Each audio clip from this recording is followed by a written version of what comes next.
Ça fait quoi de revenir dans la boîte à questions 14 ans plus tard? Je vais être tout à fait honnête, même si j'adore le concept de la boîte à questions, je n'ai aucun souvenir d'avoir enregistré, ou en tout cas de ce que j'ai dit, je me souviens plus du tout, mais je suis très content d'être là. No! Quel est mon premier souvenir derrière les platines? Dès que j'étais bébé, vraiment très très jeune, j'étais obsédé par les platines et je me souviens très bien de ma mère qui m'engueulait en me disant mais arrête de toucher la platine. Et déjà, je faisais tourner le disque à l'envers, etc., etc. Et je crois même que j'ai une photo quelque part que vous allez retrouver. C'était comment de remplir le Vélodrome en juin dernier pour le Monolith Show. C'est, je pense, une des plus belles soirées de ma vie. C'était tellement feel good, c'était tellement on est tous ensemble, on met tout de côté.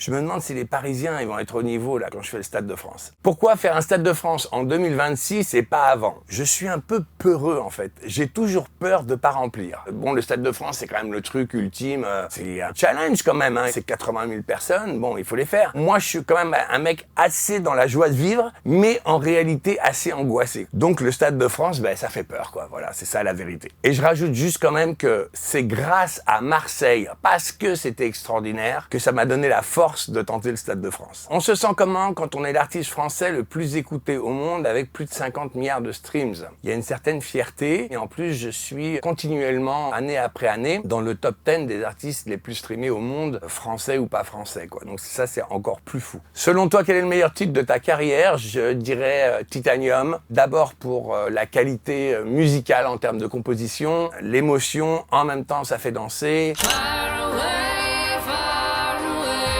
C'était quand même aussi le titre qui a fait découvrir Sia au monde. Et c'est quand même une fierté parce que c'est une artiste qui, à mon avis, est une des artistes les plus talentueuses de la planète. Et en fait, elle allait arrêter sa carrière. J'ai vraiment forcé pour réussir à garder sa voix sur le disque. Je suis très content. Et elle aussi, elle est très contente, on en parle souvent. L'artiste avec qui tu n'as jamais collaboré et avec qui tu aimerais le faire. Je suis absolument fan de Teddy Swims. J'adore la soul. Chez moi, j'écoute Stevie Wonder, j'écoute Marvin Gaye. Et Teddy Swims, et c'est très très soulful dans sa voix.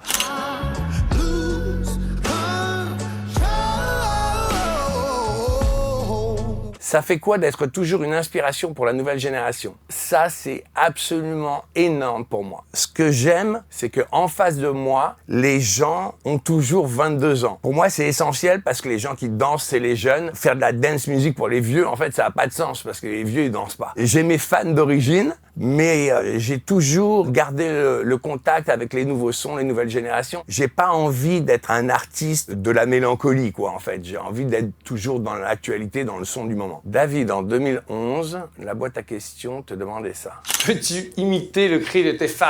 Il y a les filles qui font David. Puis il y a les mecs, oh! Ah, waouh, ça fait bizarre de me revoir avec les cheveux longs. Écoute, il y a toujours autant d'ambiance, il y a toujours autant de ferveur. La seule différence, c'est qu'il y a ça en plus.